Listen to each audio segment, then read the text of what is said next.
नमस्कार, आप देख रहे हैं मिरर मीडिया और मैं हूं आपके साथ प्रिया पांडे। एक और जहां राज्य के स्वास्थ्य मंत्री लगातार जिलों का दौरा कर स्वास्थ्य सेवाओं में सुधार करने के दावे कर रहे हैं, वहीं जमीनी हकीकत इन दावों की पोल खोल रही है। ताजा मामला केंदुआ स्वास्थ्य केंद्र का है, जहां जिला परिषद अध्यक्ष शारदा सिंह के निरीक्षण के दौरान अव्यवस्था और लापरवाही की तस्वीरें सामने आई हैं। निरीक्षण के दौरान केंद्र में गंदगी का अंबार पाया गया, वहीं मरीजों के लिए निर्धारित बेड पर कुत्ते आराम फरमाते नजर आए। इतना ही नहीं, जरूरी दवाइयां खुली छत के नीचे बारिश में भीगती पाई गईं, जिससे उनकी गुणवत्ता पर भी सवाल खड़े हो गए। यहां तक कि डॉक्टर भी समय पर नहीं पहुंच रहे हैं।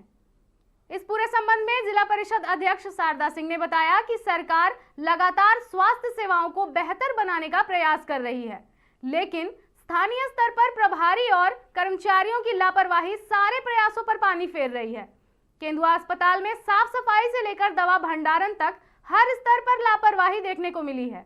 केंदुआ डी में है, वहाँ पे मैं गई तो मैंने वहाँ देखा कि डॉक्टर का पहले मैंने टाइमिंग देखा तो 9 से 3 था, पर वहाँ डॉक्टर्स थे नहीं। बूस्टर में ही डॉक्टर टंगे हुए थे, बूस्टर बोर्ड में ही टंगे हुए थे और डॉक्टर हॉस्पिटल में अवेलेबल नहीं मिले। एक एनएम थी, एक कुछ नर्स थी वहाँ पे, कुछ ट्रेनर जो नर्स हैं वहाँ पे वो लोग थी। एक डिलीवरी हो रहा था और एक और गर्भवती महिला पहुँची हुई थी। फिर पीछे से एक वहाँ पे कोई है प्रभारी, वो आए, उन्होंने देखा कि गंदगी बहुत ज़्यादा थी, बेड्स वगैरह फटे हुए थे। उनका मैंने पूछा कि बेड की ऐसा हालत क्यों नहीं बेडशीट डाला आप लोगों ने? उनका कहना है कि नहीं मैडम, जो रोगी आते हैं वो अपना खाना वगैरह छोड़ देते तो कुत्ता चढ़ के इसमें खा लेते, इसलिए मैंने पेशेंट की जगह पे कुत्तों को पाया वहाँ पर। अच्छा। और बेड भी कुछ उन्होंने कहा कि नहीं जूठा छोड़ देते हैं, जिसके कारण वो खा लिए। तो आप समझिए कितना अनहाइजीनिक है। वहाँ पे डिलीवरी हो रहा है, कुत्ते भी बेड पे ऊपर बेड को नोच रहे हैं, बिना बेडशीट का है, पेशेंट एक उसी में कहीं। तो ये सब कहीं ना कहीं देख करके बहुत दुख होता है कि सरकार इतना दिन रात लगी हुई है स्वास्थ्य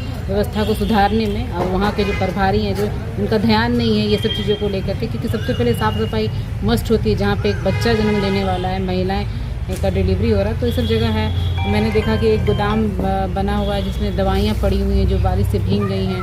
उनको लगता है सारी दवाइयाँ एक्सपायर हो गई होंगी। फिर ये लोग को पूछा जाता है तो ये लोग बोलते हैं दवाइयाँ उपलब्ध नहीं हैं। और एक हम लोगों सभी ने जाना था कि राय सिन्हा जी, माननीय विधायक, धनबाद विधायक राय सिन्हा जी के द्वारा सोनोग्राफी का मशीन दिया गया था, लेकिन बिल्डिंग तो हम लोगों ने पाया पर मशीन नहीं थी। वहाँ पे दवाइयाँ रखी हुई। हमने पूछा भी कि मशीन नहीं है, तो उन्होंने कहा नहीं, मशीन देने का बात था पर मशीन हम लोग को मिला नहीं है। और हमारा दवाई चूँकि भीग रहा था तो हम लोगों ने यहाँ पे इसे स्टोर रूम बना दिया। तो मैंने पूछा भी अगर आपको मशीन कल अवेलेबल हो जाता तब कहाँ रखेंगे ये दवाइयों को? बारिश से तो अभी तो मानसून आने वाला है, उनके पास कोई जवानी नहीं, मैडम हम कुछ नहीं कर सकते। तो जब बरसात आ रहा है तब आप इस बात को संज्ञान में ले रहे हैं कि हम दवाइयाँ कहाँ रखें? तो पहले संज्ञान में रख करके सबके संज्ञान में उपायुक्त हों या CS हो, उनके ये प्रभारी को ये देखना चाहिए था कि हमें दवाई रखने प्रॉब्लम है। ये समस्या हमको नहीं लगता है कि कहीं ना कहीं गंभीर स्थिति है। जी, कहीं ना कहीं गंभीर स्थिति है। दवाइयाँ खरीदारी हो रही है, वहाँ पे आप जा करके देखेंगे तो उसमें काफ़ी दवाइयाँ सिरिंज बर्बाद खराब पड़ रही, क्योंकि बारिश से भीग रहा तो ऑटोमेटिक हमको तो लगता है सारी दवाइयाँ एक्सपायरी हो गई हैं। तो कहीं ना कहीं सरकारी चीज़ों का गलत इस्तेमाल हो रहा है, उन्हें बर्बाद